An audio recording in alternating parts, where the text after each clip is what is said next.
How to end unwanted thoughts. All that exists is just consciousness. Keep this in mind and do not allow yourself to consider anything else as being real. Whatever thought may bother you, ignore it. Keep your attention only on the source. On this path of returning to the source, the first step is to eliminate interest in the stories told by the I. Then this I must be investigated. This someone will always direct your attention outwards. The purpose of the practice of self-enquiry is to make the thought of the self move only inwards, towards the state of being, and this will happen naturally. Self-enquiry is the process by which all our attention is placed on the source, the origin of thought. All things, all manifestations arise through consciousness. So, what is the origin of everything? He who understands this completely never deludes himself, lives in authentic reality. The mind is just a shadow that will follow us everywhere.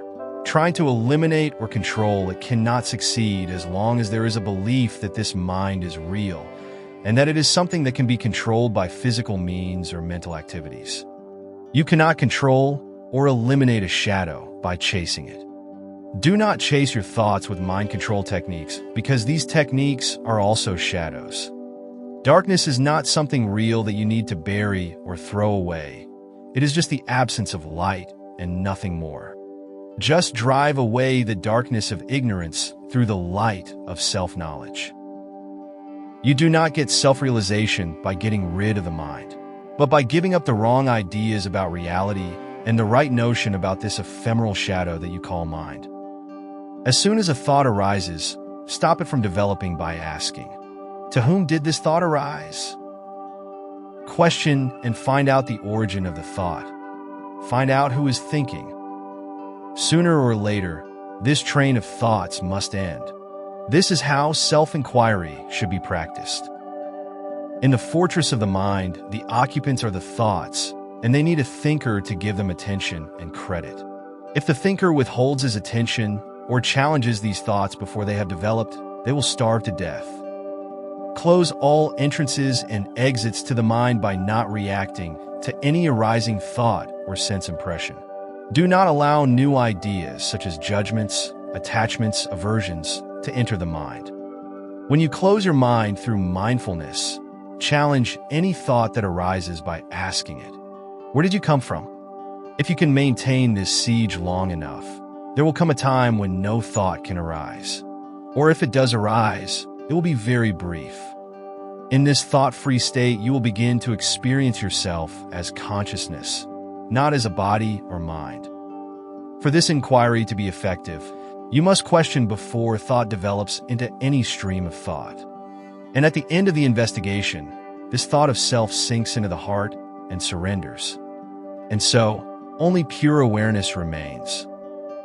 During the practice of self-enquiry, it is possible for you to attain this vision of pure being, the true reality. You will attain a state that shines eternally and cannot be covered by anything. For this to happen, the mind and body must combine in harmony. What happens is that for a long time the self has been immersed in ignorance and has become accustomed to it.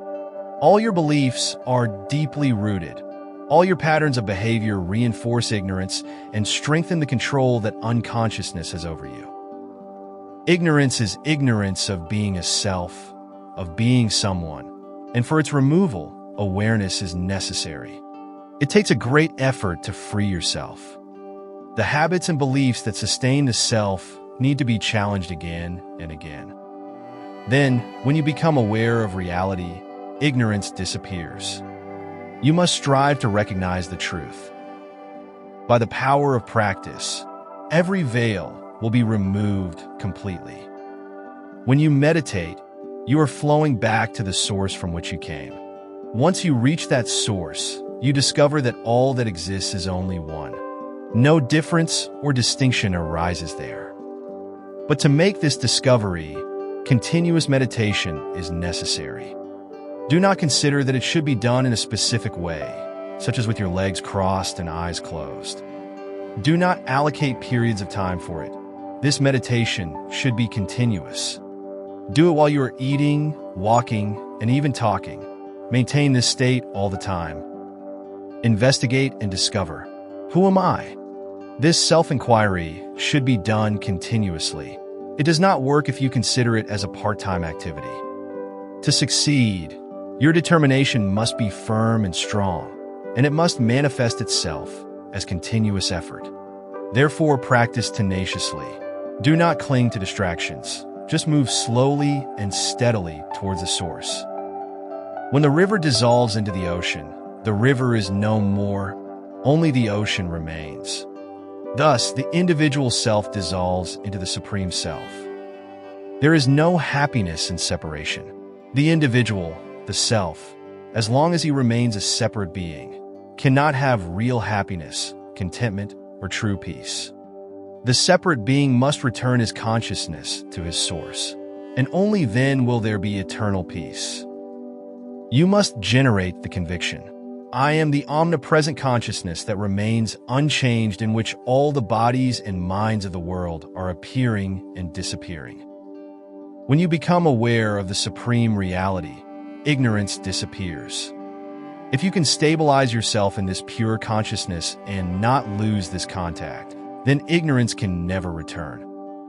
Stabilize yourself in this conviction and go deep into the source of everything. Discover who you are. That's all you need to do to be happy.